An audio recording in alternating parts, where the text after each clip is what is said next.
अगर परीक्षा में कुछ भी ना आए तो क्या करें? हाँ दोस्तों, बहुत ही महत्वपूर्ण प्रश्न है ये। बहुत सारे बच्चे पूछते हैं और ऐसा होता है दोस्तों, ऐसा मेरे साथ भी होगा, आपके साथ भी होगा कि क्वेश्चन पेपर आएगा और हमें पेपर में बहुत सारे क्वेश्चंस ऐसे होंगे जो नहीं आ रहे होंगे, या किसी किसी के साथ बहुत खराब स्थिति होगी तो उसका पूरा पेपर ही नहीं आ रहा होगा। तो अब उस स्थिति में आपको करना क्या है? देखिए, अब तो आपके सामने पेपर है, अब आप बच के निकल नहीं सकते। आपको पेपर तो पूरा देना ही है, पेपर में कुछ ना कुछ लिखना ही है, क्योंकि दोस्तों आप ब्लैंक कॉपी तो देकर आएंगे नहीं। तो अब इस स्थिति में आप कर क्या सकते हैं? तो देखिए दोस्तों, इस स्थिति में केवल आपका अपना दिमाग, आपका अपना कॉन्फिडेंस, आपका अपना धैर्य और अपनी ही स्किल, आपके पास जो स्किल्स हैं उनका यूज करके आप पेपर में बहुत अच्छा कर सकते हो। तो स्वागत है दोस्तों आपका एपीएन क्लासेस यूट्यूब चैनल पर। मैं आपका मित्र उज्जवल उपाध्याय स्वागत करता हूं आपका बहुत ही महत्वपूर्ण एवं अहम वीडियो में।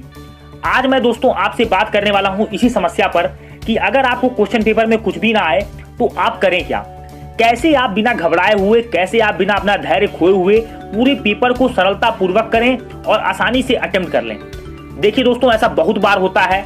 मैं आपको 3 केस बताता हूं। जब भी क्वेश्चन पेपर आता है तो कुछ बच्चे होते हैं वो जल्दी पेपर को पढ़ते हैं और मार्क करते हैं कि ये क्वेश्चन मुझे आ रहा है, तो वो लग जाते हैं।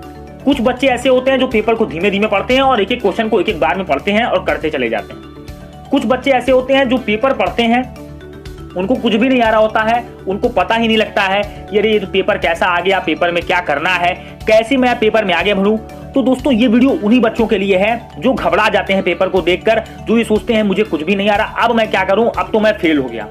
तो देखिए दोस्तों, अगर आप ये सोच रहे होगे कि मैं फेल हो जाऊंगा, मैं फेल हो गया, तो इससे कोई फायदा होने वाला नहीं है, क्योंकि अब आप पेपर में आए हो तो आपको 2 से 3 घंटे का समय वहां देना ही देना है। चाहे आप कुछ लिखो या ना लिखो, इससे कोई फर्क पड़ने वाला नहीं है दोस्तों। ऐसा नहीं कि आप एग्जाम के बीच में से उठकर जा सकते हो। तो अब इस समय का इस्तेमाल आपको कैसे करना है वही दोस्तों मैं आपको बताना है। आपको एक छोटा सा उदाहरण देता हूं दोस्तों। जैसे मान लीजिए कि आपको किसी क्वेश्चन पर कहा गया कि इस क्वेश्चन पर आप प्रकाश डालिए, अपने विचार आप इसे व्यक्त करिए। तो देखिए दोस्तों, विचार व्यक्त करने के लिए हमको कहा गया कि यानी जो हम उस क्वेश्चन के बारे में सोच रहे हैं, हम उस विषय के बारे में जो सोच रहे हैं। तो देखिए, जब भी आप पढ़ते हैं तो आप ऐसा कोई ना कोई कीवर्ड आप जरूर देखते होंगे। हर आंसर में ऐसा कोई ना कोई कीवर्ड होता है जिसके अराउंड पूरा जो आंसर होता है दोस्तों वो बना होता है, उसके अराउंड दोस्तों वो आंसर डेवलप किया होता है। उसी कीवर्ड को आपको ध्यान देना है। अगर आप दोस्तों उस कीवर्ड को पकड़ लेते हैं और उसके अराउंड अगर आप आंसर को लिखते हैं दोस्तों, तो बहुत अच्छा मार्क्स आपको मिलने की उम्मीद है। देखिए दोस्तों, मैं आपको बता दूं, अगर कोई एग्जामिनर है उसके पास इतना समय नहीं है कि आपकी लाइन बाय लाइन पढ़ता चला जाएगा, क्योंकि उसको कई सारी कॉपी चेक करनी है दोस्तों, और उसको कई महीनों तक ये प्रोसेस चलता है, तब हमारा रिजल्ट आता है।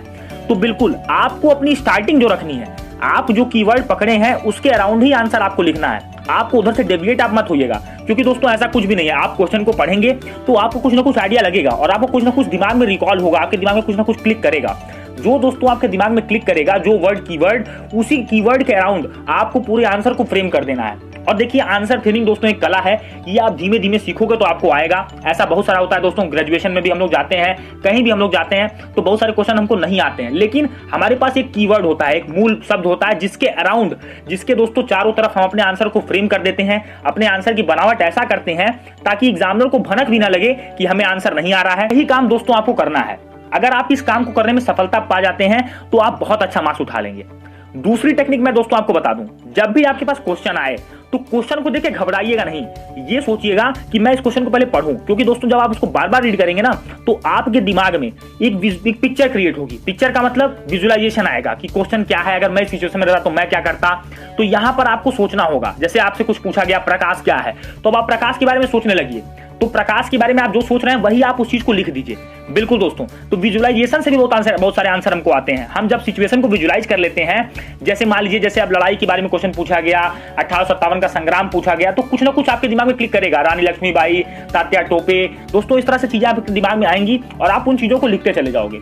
इसी तरह से साइंस भी है, जो भी सब्जेक्ट आप पढ़ रहे हो, इसमें दोस्तों विजुअलाइजेशन बहुत ज्यादा मेन रोल प्ले करता है। क्योंकि देखिए दोस्तों, हमें शब्दों से ज्यादा, वर्ड से ज्यादा हमें विजुअल्स याद रहते हैं। जब हम कोई पिक्चर देखते हैं तो हमें उस पिक्चर में क्या कहा गया हमें नहीं पता होता है, लेकिन हम उसकी विजुअल्स याद रखते हैं। हमें जब उसके विजुअल्स आते हैं तो हम उसके बारे में अगर आप हमसे लिखने को कह दें तो मैं भी लिख दूंगा, आप भी लिख सकते हो। तो यही काम आपको करना है, विजुअलाइजेशन टेक्निक का आपको बहुत ज्यादा यूज करना है।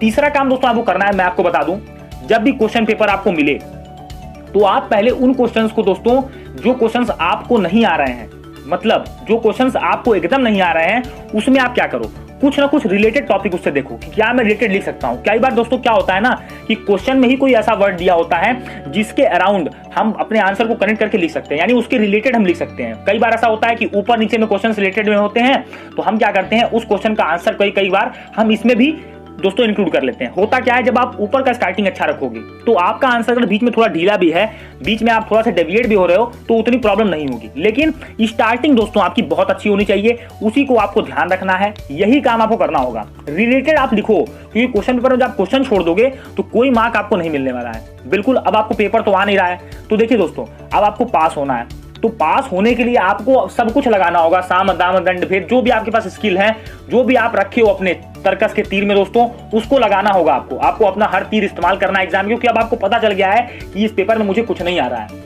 अब मैं हो सकता हूं कि फेल हो जाऊं, या तो आप इन टेक्निक को अपना लीजिए, बिल्कुल बहुत अच्छा मार्क्स आप उठा लोगे। ये सभी जो टेक्निक मैंने आपको बताई, ये टॉपर्स के लिए भी है, मीडियोकर स्टूडेंट के लिए भी है, जो मीडियम स्टूडेंट्स हैं, और जो दोस्तों डल स्टूडेंट्स हैं उनके लिए भी यही टेक्निक है। तो आपको आंसर को पूरा रिलेटेड लिखना है, ऐसा लगना चाहिए एग्जामिनर को कि आपको पूरे टॉपिक की अंडरस्टैंडिंग है। थोड़ा बहुत आप डेविएट होगे तो वो एग्जामिनर समझेगा कि हाँ इतना सिलेबस होता है, हो सकता हो थोड़ा बच्चा डेविएट हो, लेकिन ये भनक लगने नहीं देनी है आपको। स्टार्टिंग आपको अपनी बहुत अच्छी रखनी है, यही काम आपको करना है दोस्तों, जो मैंने टेक्निक आपको बता दी।